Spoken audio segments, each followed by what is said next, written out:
Hey, this is Jamey with Stonemaier Games, and today is the retail release date for Tapestry Plans Ploys. And so, even though this is our game, I want to share my favorite mechanisms in this new expansion to Tapestry.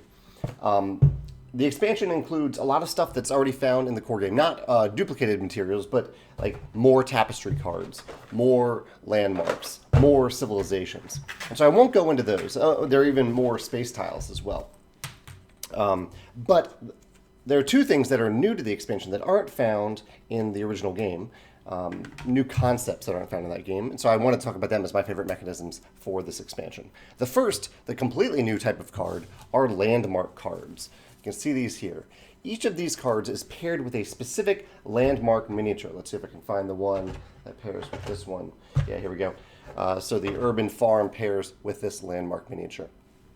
At the beginning of the game, each player gets one of these cards, and they get the landmark that corresponds with it. And the landmark kind of sits on the card or near the card. It doesn't go in their capital city yet. And the card gives them a goal that they can pursue if they want. For example, the urban farm here says at the end of your turn, if you have at least 6 territory tiles in your supply, gain this landmark.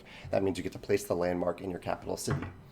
There are a couple of reasons I like this. One, it presents players with a small sense of direction at the beginning of the game. Sure, players have civilizations that can help them do that, but sometimes they need just a little nudge in a certain direction, something to pursue early on, especially when all 4 tracks are viable from the beginning of the game. So this gives them a little nudge. This one might nudge you towards the exploration track early in the game. However, it's not such a big nudge that if you completely ignore it or you do it later in the game instead of earlier in the game, it messes up your strategy. You can completely ignore it throughout the entire game if you want to.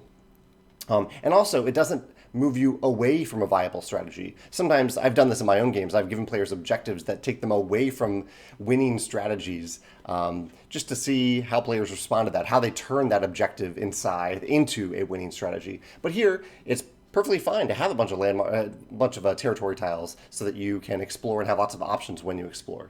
The other part of this that I really like is that it guarantees that every player will get a landmark or has the possibility of getting a landmark.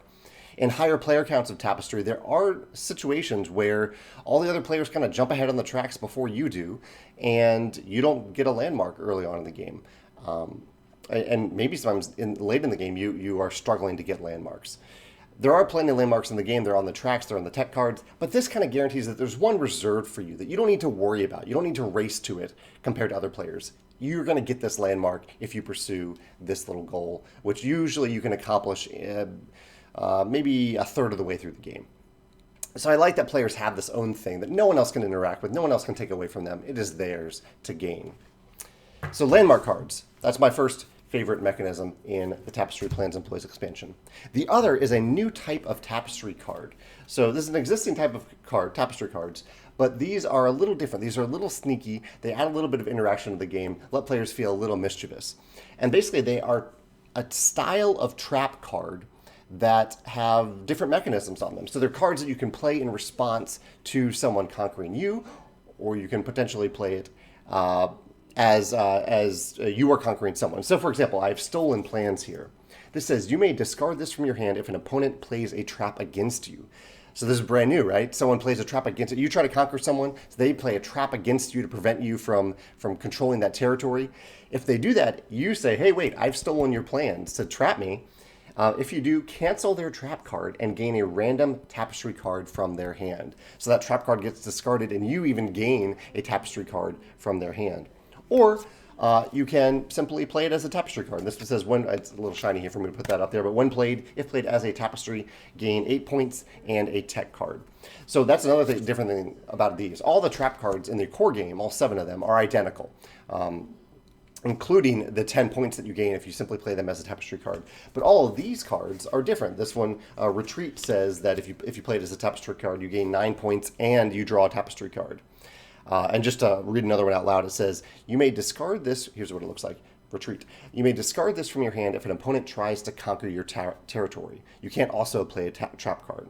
If you do, move your outpost to an adjacent territory that you control, even one with 2 tokens, and gain a worker resource. So it's retreat. It's a thematic retreat. Someone tries to attack you and you say, oh, nope, I don't want any of this. I'm going to retreat back to this other adjacent territory.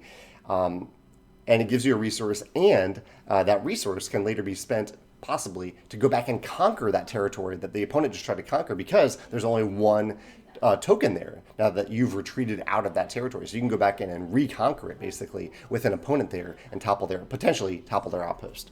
So I love kind of the sneaky interactions here that add a little bit of flavor to an aspect of the game where all the traps were identical before. Now there's something else to think about when you move towards an opponent, or a reason to move closer to an opponent to do some sneaky stuff as you interact with them. So yeah, those are my two favorite new mechanisms in Tapestry Plans Ploys. I'd love to hear your thoughts in the comments. If you have a favorite card, a favorite landmark, a new favorite mechanism, a favorite civilization even in this new expansion, feel free to comment on that below. Thanks, and I hope you enjoy Tapestry Plans Ploys from my company, Stonemaier Games.